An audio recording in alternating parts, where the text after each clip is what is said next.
joined some local groups. We weren't too involved for the election last year, but we had kind of joked. I mean, I think everybody joked, like, oh, you know, what, Donald Trump. You know, yeah. And then I didn't sleep that night, so I was a wreck the next day. And it was kind of like, what do we do? You know, we got to be more involved. You know, we felt, I mean, honestly, by that point, we were helpless to change what had happened. But it was like, what can we do as people to make a change? And like, we're not going to go affect national politics all on our own. But we're like, by golly, we can get into Bluffton and change Bluffton politics. So like, we're going to start going, when are council meetings? We're going to start going. And so we started going to council meetings. And then in the council meeting, they're like, well, we also have committee meetings that council members run, and then they're kind of on topics. We're like, we're going to go to those too. And so one of the very first committee meetings we went to, Carrie knows this story, one of the very first committee meetings we went to, there was a woman in Bluffton trying to get a signal put into a dangerous intersection in College of Maine. I guess 9 years ago they took out a stoplight. It's been a mess ever since. By the high school, like there are a lot of kids go at 9 intersection. Between the high school and the library. Yes. And I still stop there, even though there's no. And so she was circulating a petition to get a blinking indicator light. And she had circulated a petition, it was kind of gaining momentum, and one of the city council members told her, it's been 8 years, no one's been hit at that intersection, it's good enough. You know, oftentimes we let things are as good as they need to be until someone starts raising a fuss. And then all of a sudden you start getting all people agitated about it, and then they start demanding change. And if you keep your mouth shut, we wouldn't have a problem. They actually said that. Turns out, there's also a YouTube video of this council member saying roughly the exact same thing on a different issue. Oh, God. But it was in one of our first committee meetings, and we walked out of it, and we're like, he's got to go. Yeah. We can't have this as a council member. So we looked up. He's up for election this year. So that was kind of the heart of it. That's what started. You know, it was like, I think it started kind of like my parents are in Pandora. They're like, you know, you should just run. You know, run for council. Then get rid of him. It's like, yeah, I should run. You know, because this was November, and then a little bit later, and then about February, it was like, you know what, I should run. So I looked up Board of Election, the Allen County Board of Election.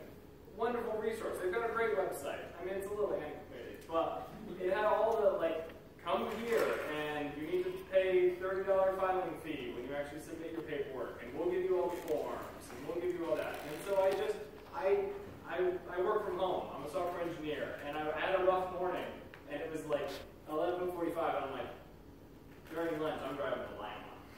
And so I did. I drove. It was the week of Valentine's Day, because I put it on Facebook, like, this is my love letter to Bluffton. I went to Lima, and I got the paperwork, and I started circulating the petition. And it was, I mean, I'm interested to hear Carrie's experience, because my experience was, it has been very easy. I needed 25 signatures. I'm running non-affiliated, because to be affiliated, the time had already closed. You had to get your submissions in by the end of January or something. But to run unaffiliated, you had until the 1st of May. And to run as a party, you needed 50 signatures, and they had to be from the party you're running as. So you had to go up to doors and be like, hi, are you a Democrat? No. Okay. Next door. But when I was running unaffiliated, I needed half as many signatures. I needed 25, and it could be anybody. So I just moved to town. I didn't really know many people, but my wife and I started knocking on the door. Hi, you don't know us, but we just moved to town and we're running for council. They say try to get double. I got 47, and they threw out 3 of them. So I mean, it does happen, but it was not the high number I kind of anticipated. I know that some sitting members of council in the last election didn't make it on the ballot because they filled the paperwork out wrong. Like, this has been I don't know if everyone else in Bluffton knows this, but everyone's like, Mitch Kingsley filled out his paperwork wrong. And like, this is a thing. Everybody was like, you gotta look over the paperwork because you're gonna fill it out wrong. I was terrified. I don't know what they did wrong. I mean, look at it's like taking an exam. Look at it, read the front,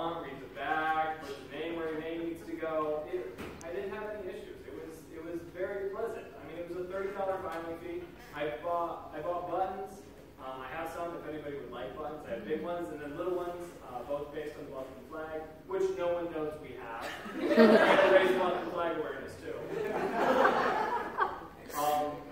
But as for I think it's statewide, but for me, it's an elected office that pays less than $5,000 a year. And so as long as you don't bring in or spend more than $2,000, you can sign I'm exempt from finance regulation form. And then if they ever would come back to you, you'd have to be like, look, here are my receipts. I didn't spend that much money. But other than that, I don't have to submit quarterly financial regulations. I just kind of do my thing. And I go out and I talk to people. I come to events like this. The debate on the 24th, going to be a good time. And it's been fun. I mean, I've met a lot of people. It's the most surprising thing to me is the number of people that will know me either through the Facebook page or something, or friend of a friend, and they will come up to me. Well, my wife and I will be walking the dog and down Main Street, and they'll come up and be like, "You're Ben Stahl, right?" Yes. Oh, you're running for council. I wanted to talk to you real quick. Yeah, sure. What's up? And people will pour their heart out to you on the sidewalk, which is crazy, but it's awesome because, I feel like sometimes we have 6 village council members. 4 of them are up for election. Of those 4, I think all of them were appointed.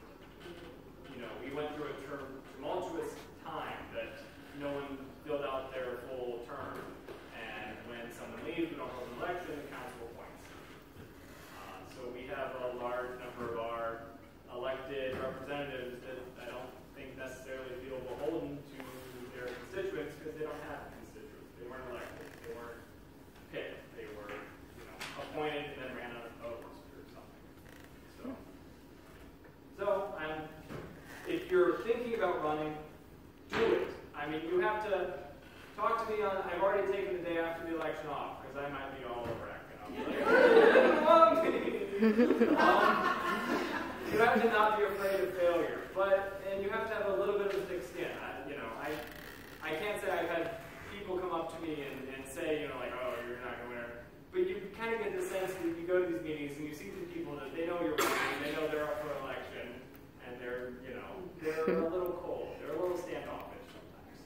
But you just have to, if that's not going to bother you and you're not afraid to put yourself out there and not win, I mean, especially for small local council elections. I mean, I think I can make a huge difference in Bluffton.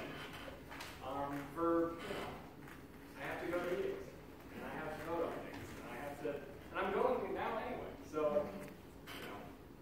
and I promise to never tell a constituent that if you keep your mouth shut, we can have to. So, yeah, if you're thinking about it, definitely. Like I said, I'm interested to hear Carrie's perspective from a larger campaign. But for small, local, village, do it. It's a ton of fun. It's a time investment, but I think it's worthwhile. I do have a question. Yeah. Wait, so you're talking about music? Yeah. Okay, question. What is that video called that guy is yelling at?